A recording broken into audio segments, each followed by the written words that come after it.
Distinguished guests, please welcome the President of the United States.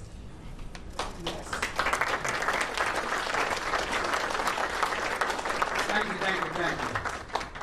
Welcome to Washington. Fellow leaders, friends, for 944 days, Putin has waged his vicious onslaught against Ukraine. For 944 days, Ukraine people have stood unwavering, unbroken, and unbowed. Today we're launching a joint declaration of support for Ukraine, recovery, and reconstruction to make it clear we stand with Ukraine, now and in the future. That starts on the battlefield. I'm determined to ensure that Ukraine has what it needs to prevail in its fight for its survival. Tomorrow, I will announce a series of actions to accelerate support for Ukraine's military. But we know Ukraine's future victory is about more than what happens on the battlefield.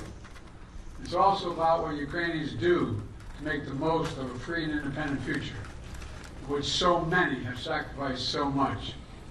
With this declaration, over 30 countries and the European Union have made important commitments.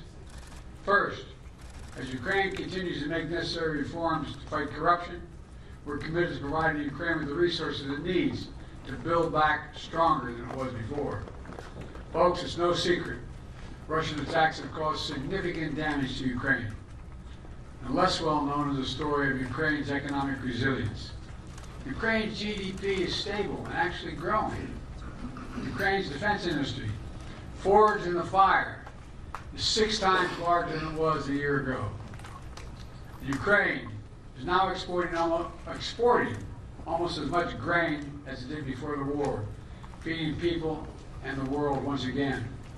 Ukraine's economy is resilient, and together we can help Ukraine go from economic resilience to economic revival.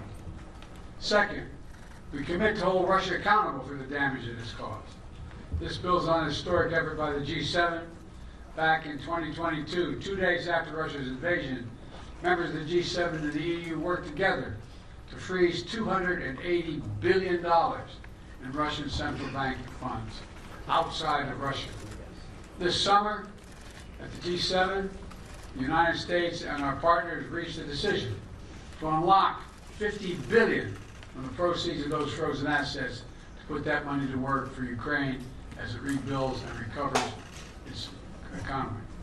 Today, we reaffirm that with all our respective countries and legal systems, Russia's sovereign assets will be immobilized until Russia ends its aggression and pays for the damage it's caused.